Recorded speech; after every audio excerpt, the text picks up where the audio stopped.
Zero.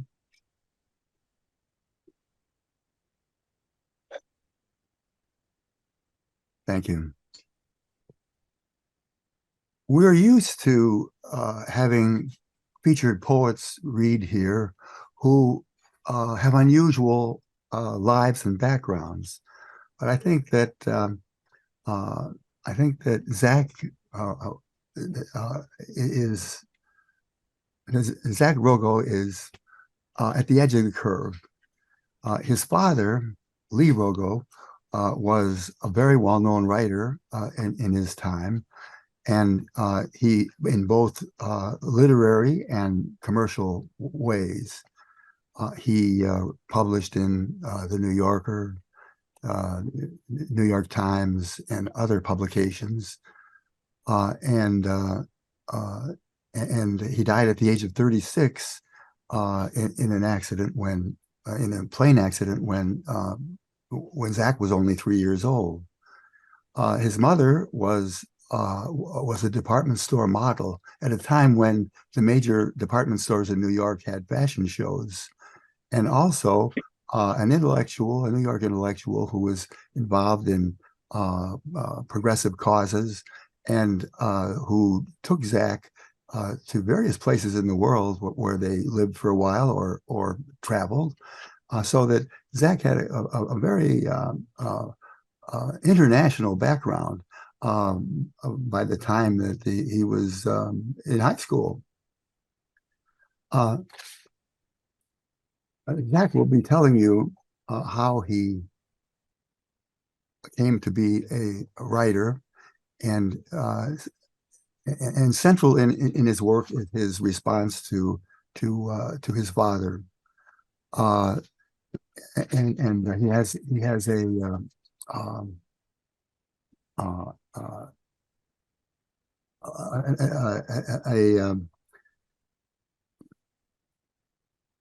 a memoir just published this month, which goes over that. He's the author of 9 books of poetry. These include Irreverent Litanies, but we'll hear a couple of poems from that book tonight. Also, Talking with the Radio, and My Mother and the Ceiling Dancers. He has also translated, particularly from French, works by George Sand, André Breton, the surrealist, Colette, and Marcel Pagnol. His co-translations of Earthlight by André Breton received the 1994 Penn Translation Prize. His sequence of short poems, Airplane Tanka, was a co-winner of the 2006 Tanka Splendor Award. That is Zach's own poems. Anthologies, the anthologies he's edited include The Face of Poetry, a selection of work by contemporary U.S. poets with photographs of the writers by Margareta Mitchell. These were published by University of California Press. He's also edited 2 volumes of the journal Two Lines, which is a translation, a magazine of translations. He's written 4 plays in a series about contemporary world writers. The 4th in this series is Colette Uncensored. It's a one-woman show about the French writer Colette, it was co-authored by the actress Laurie Holt. Holt played the part of Colette when the play had its first staged reading at the Kennedy Center in Washington, D.C. in February 2015. And then again, when the play ran at the Marsh in San Francisco and in Berkeley, California in 2016 and 2017. It ran again in London at the Canal Cafe Theater. And then the other plays that he has written are a series concerning the life and work of Leopold Senghor, Nizam Hikmet, and Yasano Akiko. Zach co-founded the Lunch Poems reading series at the University of California, Berkeley, with Professor Robert Haas. or Hess, I think he says, and he's a contributing editor of Catamaran Literary Reader. Let's welcome Zack Rogow.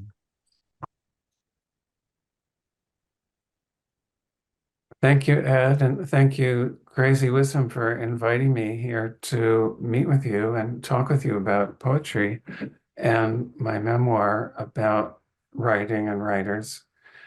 I'm going to start by reading a couple of poems from my most recent book, which is called Irreverent Litanies. And it was inspired to some degree by my son, who asks very good questions. And I'm going to start with a poem called Credo. And as you probably know, Credo is a system of beliefs, and literally it means I believe in Latin. I believe that gravity is a temporary condition. I believe that all forms of blue cheese are sacred. Why else would they call it gorgonzola? I believe that dental assistants get so moralistic about flossing because their work brings them terribly close to God. I believe there are such people as spiritual healers, and they are overpaid. Excuse me a second. I believe in a radical democratic equality where your cousin is entitled to listen to Neil Diamond. I believe that anyone who contributes to the extinction of a species should spend 10 years in the jungle surviving on gathered plants. I believe there are alternate realities where Paul Klee would be considered a photorealist. I believe that all nations and ethnic groups have a right to self-determination in order to make their own disastrous mistakes. I believe in a universal treaty of human population reduction that every country will participate in proportionately. Easy enough to negotiate, right? I believe that women were put on earth to satisfy men and other women, and that men were put on earth to satisfy women and other men. Yes, I believe that the universe does not necessarily have a purpose, but if it does, it might be hazelnut gelato. I believe that 5 days a year, people should be allowed to come into work late just because they stayed up till dawn. I believe that paying for memberships in gyms and pools creates a mysterious barrier to exercise. I believe that those who obey every rule should hike to the North Pole in stiletto heels. I believe that love is the most perfect thing and therefore not practical for humans. Wait, I don't believe the second part. I believe that music is the most supreme speech and that speech is the most supreme music. I believe all languages are spattered full of moonstones, jaspers, star rubies, and jade. I believe that poems should end before their readers start to think about their next meal. And I believe in the power of beauty to redeem all things, especially broken snowmobiles, highway entrance ramps, and airport bathroom sinks that sense your hands praying for the water to flow.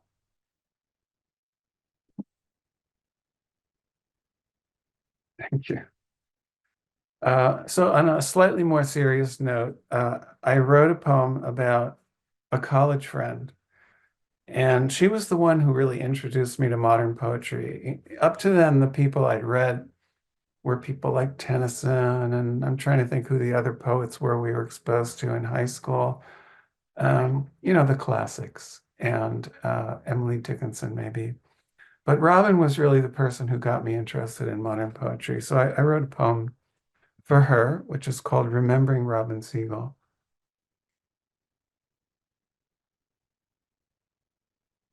She was my friend's girlfriend, not mine. But once they'd broken up, I knocked on Robin's dorm room door. She gave me dream songs and Ariel, pulled by the black holes of poetry. Robin had eyes like dark comets and a way of winching her mouth if she doubted what I said. She braided her Yiddish brown locks or swept them up like Audrey Hepburn. The weirdness in people made her laugh, not in mockery, but in sympathy. Robin doodled tapestries of closely woven faces, mouths and noses stretched like gum.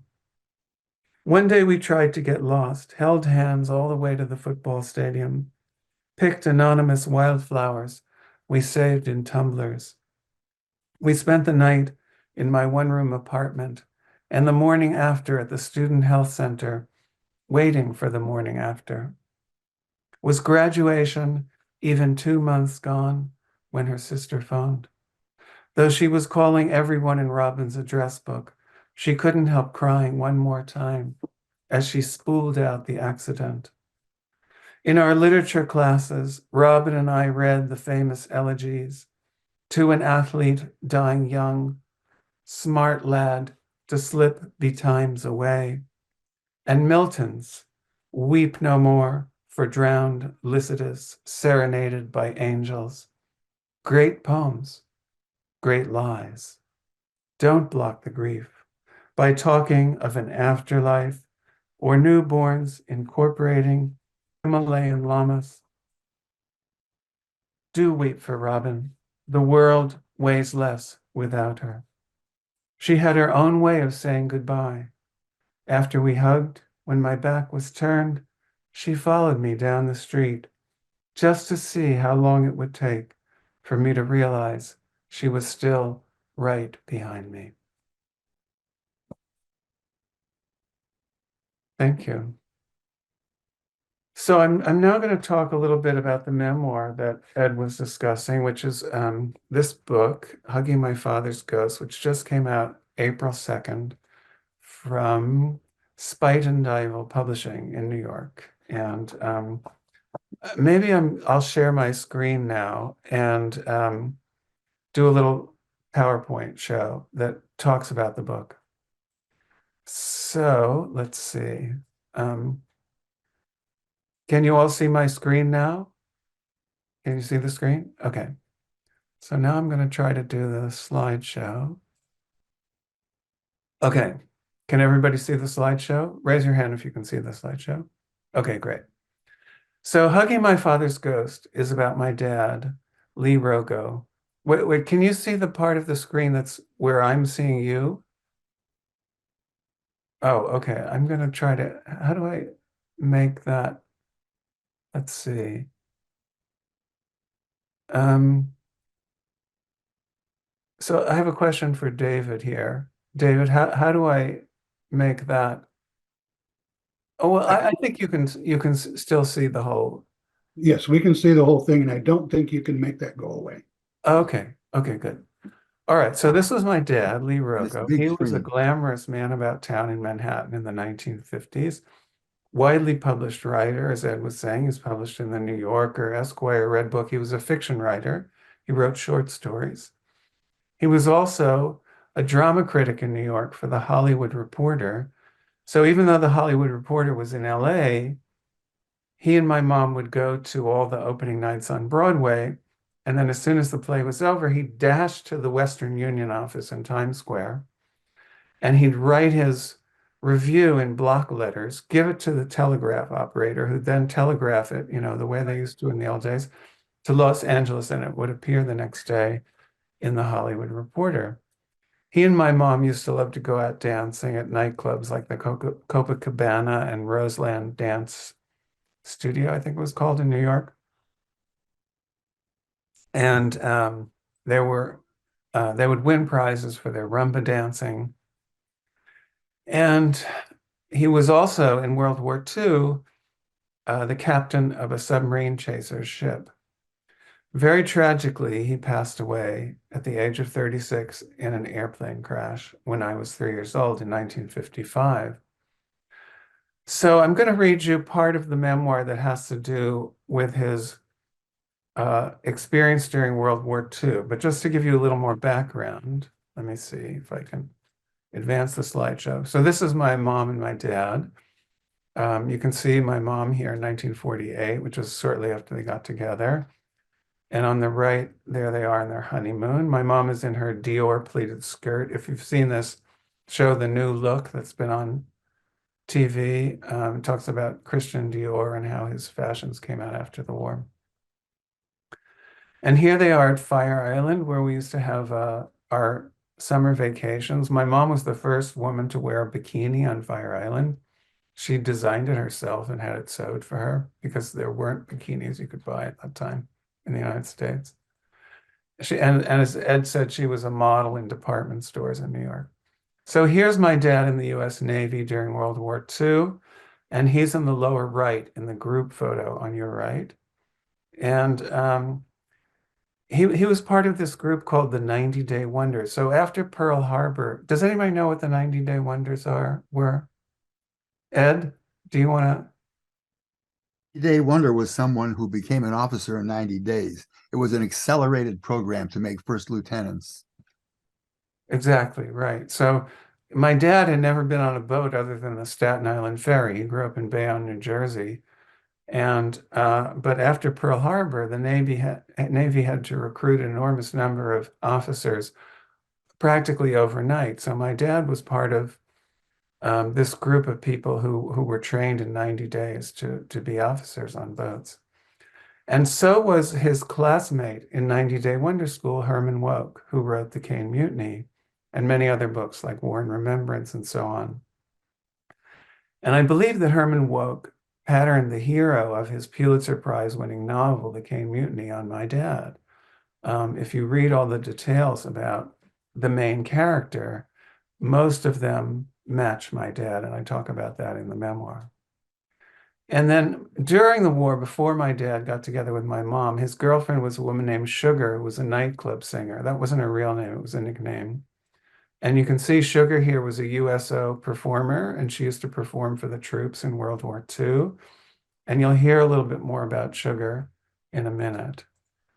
And so again, here's the cover of the book. So I'm going to stop my share and read to you a little bit from some of the books. So my dad was only 23 years old when he went into the Navy and became an officer. And he kept a journal. He was a writer, and he typewrote his journal.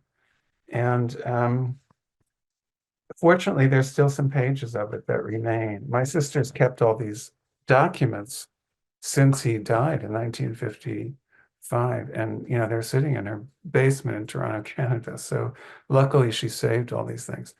So this is my dad's description of the ocean, because he was on this boat and the sound of the ocean was constant. Its noise is with you always, part splashing, part sighing and moaning, part gurgling, hissing, roaring. You don't hear it most of the time, and at night it becomes insistent in the quiet. Its motion is with you always. In bed, it rocks you. And I get the feeling that my bed is detached from the ship and floating with the motion of the sea. And then he also writes about his girlfriend, Sugar, the nightclub singer. And he says, I thought of Sugar in Bermuda because she was traveling to sing to the troops. And I thought I would write her a letter saying, when I go to bed, my last waking thought is of you. And when I lean on the rail and look at the yellow moon and on its light upon the waters, my thought is of you. I remember you in your black dress when we sat on my raincoat on the lawn at Grossinger's until 5 o'clock, and how I put the coat around my shoulders and went leaping around the lawn. I remember you in that white terry cloth bathrobe and how your face looked up at me when I kissed you last. And I remember how I nearly swooned against the wall of the bachelor's officers' quarters lounge when I said, I am crazy for you. And you said, and I'm crazy for you. Perhaps I will write all that to you one day or tell it to you, but I will save it for now. So, one thing that I learned about my dad from looking at this journal, and for many decades, I kind of didn't want to even know about my dad because the grief was so tender. It was such a sensitive spot that I didn't even want to learn about him. And it was really only during COVID, for some odd reason, when I was there with all these documents that I'd assembled, that I started to really allow myself to get to know him through his writing. And interestingly, I started to hear his voice in my head, both talking to me and in other conversations. So this is kind of a wacky memoir because it's about someone I never really knew. And some of it is scenes that emerged with my dad. So one scene that emerged had to do with Herman Wouk and the Caine Mutiny, because my dad was a good friend of Herman Wouk's. They had known each other in officer training school, and then Herman Wouk had a house a few doors down from us on Fire Island where we used to vacation in the summer. And they were fellow writers. And when the Caine Mutiny was published, it was an instant bestseller. And my dad was assigned to review the book because he was a reviewer. And interestingly, my dad gave the book one of the few negative reviews that it received, or at least it was balanced. There were certainly some very pointed negative things in his review. So one scene that kind of emerged for me that I really wanted to kind of create was what happened the next time my dad met Herman Wouk after he published a negative review of his friend's book. So imagine you're at a cocktail party on Fire Island in the 1950s, and my mom and dad are talking at this cocktail party. And my mom says, "Nice party, huh?" And my dad says, "Well, if you like having great martinis on a patio, overlooking the ocean around sunset and stimulating conversation with brilliant and funny people. Myself, I'd rather be starting a shift in a coal mine." So that was the kind of humor my dad had. It was very, say the opposite of what you mean. And my mom answers, "Don't look now, Lee, but isn't that Herman Wouk bearing down on you? I think I'm going to get some of those delicious hors d'oeuvres at the table way at the other end of the patio. Can I get you anything?" And my dad says, "Just a shield and a helmet." My mom says, "Blame the review on me." So exit my mom, enter Herman Wouk. And Herman says, "Well, if it isn't Lee Rogow. I don't know if you remember me. I'm your neighbor here on Fire Island. We were buddies in the 90-Day Wonder School. I'm a fellow writer, and our kids play together." And my dad says, "You look vaguely familiar." And Herman says, "So, been writing any pieces lately for the Saturday Review?" And my dad says, "Look, Herman, I was all set to give your novel a great review. I'd written a draft, and then Mickey read the book," that's my mom, "and she insisted that it needed a more nuanced treatment." And Herman Wouk says, "Nuanced? You mean the way a knife in the back is nuanced?" And my dad says, "Like the Empire says, Herman, I calls them as I sees them." And Herman says, "Well, fortunately, the fans never agree with the umps." And my dad says, "What do the fans say about writers who use the private information that their buddies tell them about their girlfriends in 90-Day Wonder School?" And Herman says, "Oh, come on, Lee. You're a writer. You know, we're magpies. We grab any shiny object and take it to our nest." And my dad says, "Seems to me you've been taking many shiny objects to the bank lately. How many weeks has the Caine Mutiny been on the top of the Times bestseller list?" And Herman Wouk says, "Sorry, lost count. 33. And my dad says, "So what are you doing for an encore? Don't tell me you're adapting the novel for Hollywood." And Herman says, "Actually, I am. I hope you're not planning to review the movie." So interestingly, after this review that my dad published, he and Herman Wouk stayed friends. And I wonder if Herman Wouk, on some level, appreciated the fact that my dad took him seriously enough to give him a balanced review that was not just a pat on the back to a friend. And when my dad passed away, Herman Wouk gave the eulogy at his funeral. And he also wrote a letter to the very same publication, the Saturday Review, that had published my dad's review. And that letter, which is also in the memoir, is full of praise for my dad. So that gives you a little bit of a flavor of the memoir. As I said, it's kind of a hybrid. There's my dad's writings, there are conversations between me and my dad about the writings, There are some of my own writings that relate to my dad. Um, so maybe we'll begin with a question and answer now to go a little deeper into the memoir.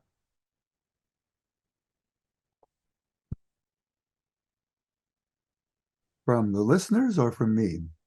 From Ed. Okay, that'll be fine. Uh, Most of your career as a writer has been as a poet and a playwright.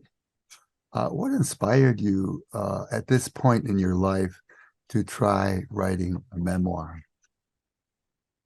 Well, there was all this unfinished emotional business that I felt I had with my dad. I had kind of deferred the grief of his loss by just not thinking about it for decades. And uh, I felt like I was finally ready to try to deal with some of that emotional material.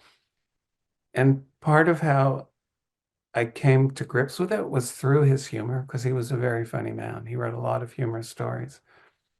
And part of it was having been a parent myself, that it allowed me, in a sense, a different perspective on him and maybe a little bit more insight into possibility of insight into who he was. Hmm. Uh, did your work as a poet help you or hinder you in writing your memoir? Well, in a funny way, it was both because, I think poetry is a wonderful foundation for any writing because it gives you the skill to hear language with with the ear of being attuned to the music of language. It gives you the ability to compress and edit, and it gives you the ability to capture a moment in a way that's vivid for the reader. So I think all those things are helpful. If you go to another genre outside poetry, I think it's a little bit difficult because we are taught as poets so much um, to compress and to find the fulcrum in a story rather than to tell the whole arc of the story, but to find the turning point in the story and write about that moment. That's one of the things I love about the Japanese tanka form, is that it takes that moment, that turning point moment, and captures it in only 5 lines. I don't know if you're familiar with the famous tanka that goes, I think this is from the 7th century of the Common Era. It goes, hold on. I always knew that I would take this road, but yesterday I did not know that it would be today. So, you get the whole sweep of the story, but it's all in that one moment. So with prose, you've got to give the whole arc. You can't just give that moment. So it was a learning curve, literally a curve for me, to learn more about how to take my time and develop scenes and develop an arc that connected things, because a book of poems can be very loosely connected, but a book of prose that has a narrative has to have a little bit more cartilage, I think. Hmm. What was it like growing up in the shadow of a father who was widely published, a lot, and as a widely published author, how did his work influence your path as a writer? Well, in many different ways. So in some ways it was a blessing to be in a family that valued the work of the writer and where the work of the writer was really highly esteemed, where I felt like I didn't feel like I was a misfit for wanting to be a writer. I felt like I fit right in some ways. But in another way, it was very difficult because my dad's footsteps were pretty darn big in my family. And it was intimidating to think about trying to walk in his path. And so, in some ways, I kind of made my own path by working in a different genre. He was a short story writer, and I wrote poetry and drama. And in some ways, I feel like I learned a lot from him because there is this legacy of both uh, humor and warmth in his writing, which I hope I was able to convey from those snippets that I read.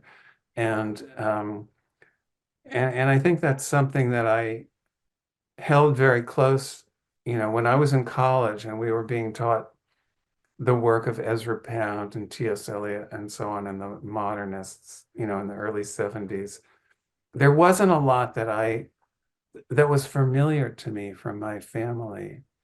And I would, admire those writers enormously and imitated them, uh, um, you know, assiduously. But I wasn't recognizing in those writers the temperament that I wanted to come across in my own writing. And so it was through my father's writing that I think I got permission to write that kind of emotional writing, like the snippet that I read where he writes about Sugar, his girlfriend. He was an unusual man who could really show everything that was in his heart, and I don't get that in Ezra Pound. Yeah, not every writer is very good, is good at that. Well, now your father died in the mid 1950s, long before the current political awareness about diversity and equality developed.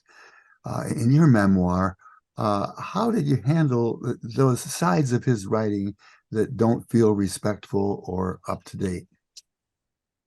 So this was a difficult issue because he wrote for popular magazines in the 1950s, and a lot of the attitudes of that time feel very dated. So I was very choosy about the work of his that I included in this book. And in many cases, I included his unpublished work because I think his unpublished work was in many ways more daring and more contemporary, or at least it felt to me more daring and contemporary. And some of that work he could not get published in his lifetime. There's one point in the book where there's a story that I really wanted to include in the book. It's called Better Late, as in better late than never. And it's about a couple who get together later in life. And right before I started writing this book, I had gotten together with my current partner late in life. And so that this story felt so resonant for me. And yet there were things in it that really bugged me because the female character, although she was way ahead of where women were usually portrayed in the 1950s, she was a real estate broker and a successful businesswoman and independent, and she'd lived her life on her own, and she used her maiden name and so on. So for that time, my father's writing was way ahead of its time. But the female character is extremely vulnerable in this relationship. She marries a professor who's been single his whole life, a literature professor. And we don't see any of his vulnerabilities. We only see hers. And by the end of the story, there's a real imbalance between the male and the female character. So I didn't know what to do with this story because I really wanted to include it in the book. And I ended up basically rewriting parts of the story and making it a kind of collaboration between me and my dad, which is a little weird because he died 70 years ago. And my dad in the book, I imagine what his reaction would be to this, and he's not happy about it. He says to me in this conversation we have about this that last time I knew you, you had just gotten over the terrible twos, or I thought you'd gotten over it. And he's not happy. He published 50 stories in his lifetime. So who am I to edit him? So we have an interesting dialogue about why, what changes over time and what makes you look at literature differently over time.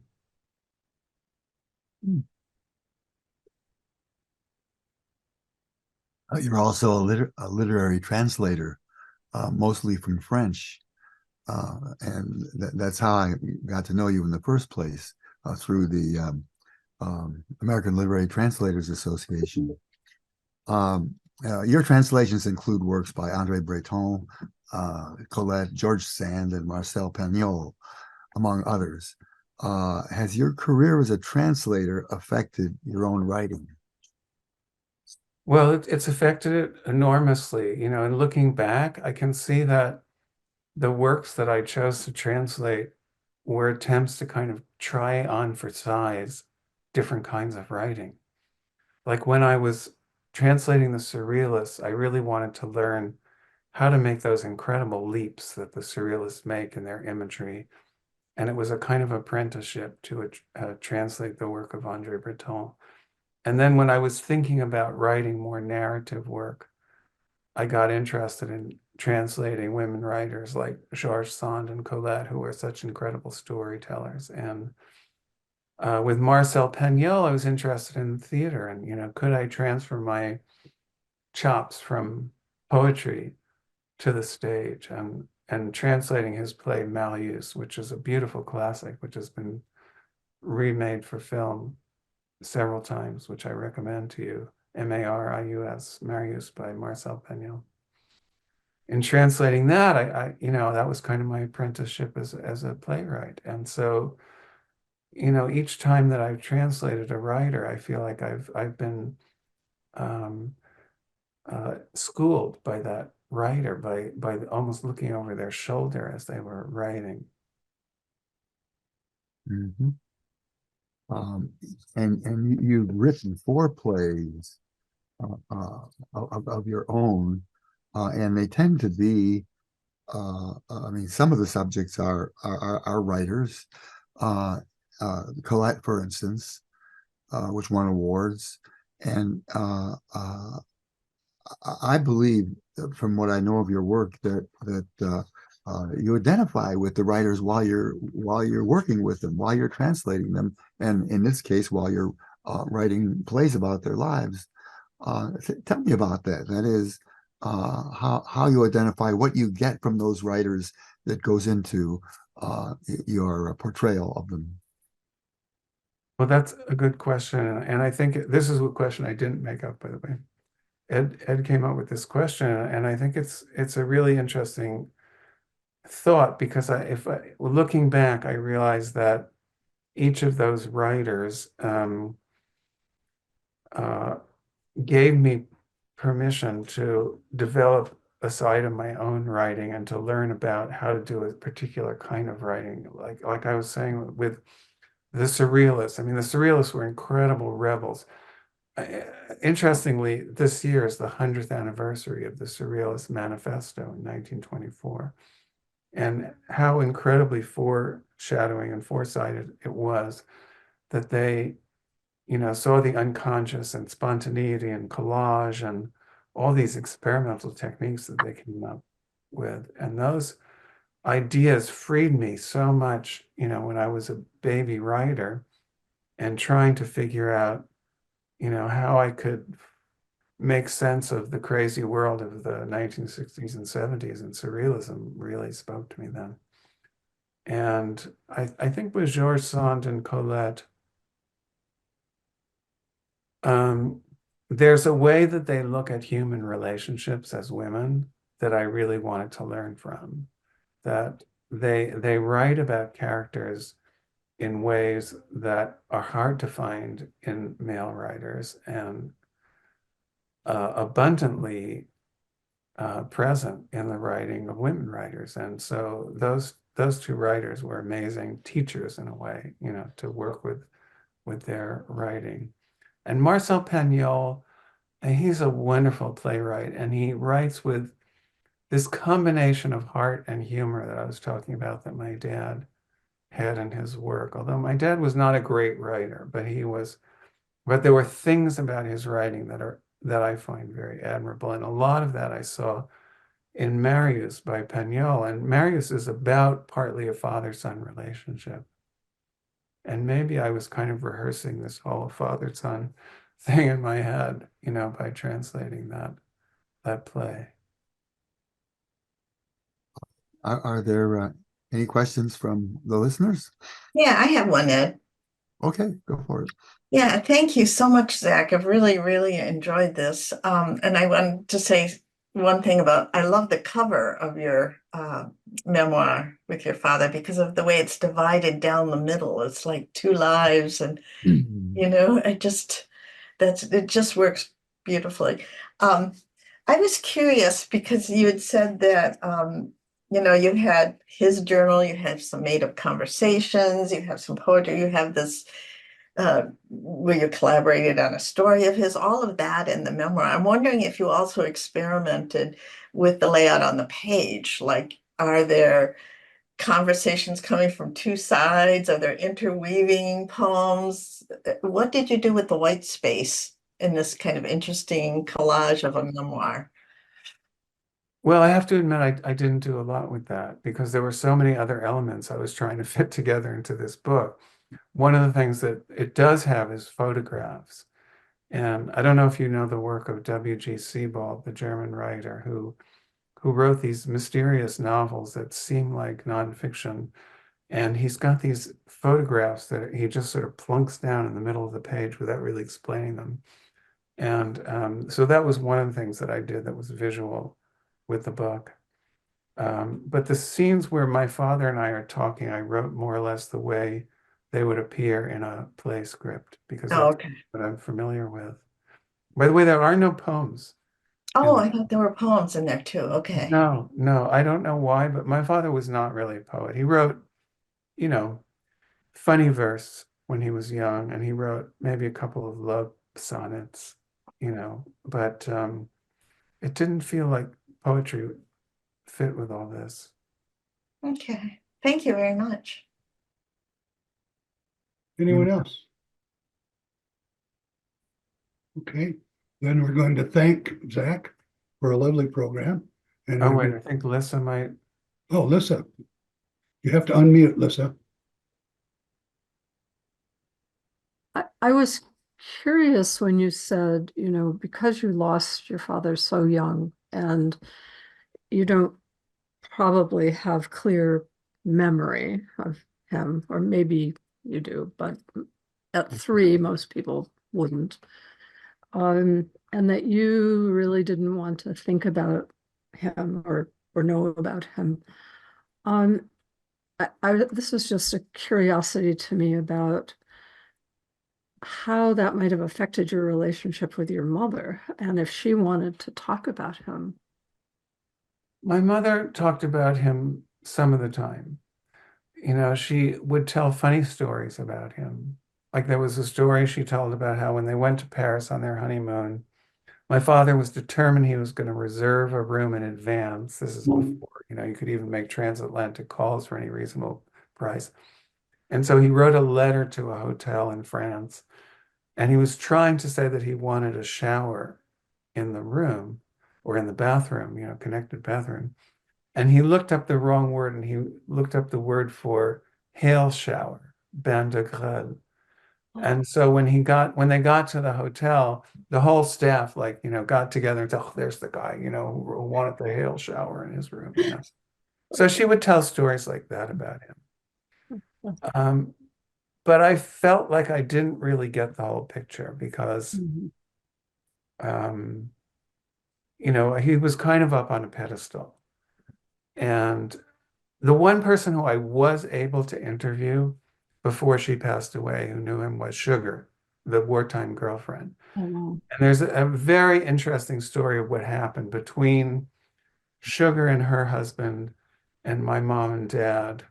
It's really complicated, and it's in the book. But there are some very interesting things that I found out from Sugar right before she died, and she kind of spilled the beans. How great that you got to meet her and talk to her. Yeah. Well, I knew her growing up. I had no idea that she Oh. was my dad's ex-girlfriend. I had no idea that her husband was my mom's ex-husband. So they were very close to our family growing up, and I didn't know that the couples had switched partners at a certain point. So they were pretty wild bohemians. They lived in Greenwich Village at one point. Swingers before their time. Yeah. Well, I grew up in a small town in Massachusetts, and that happened in my town. Oh, really? Okay. So Not just wasn't in, only in Greenwich Village. right? Thank you.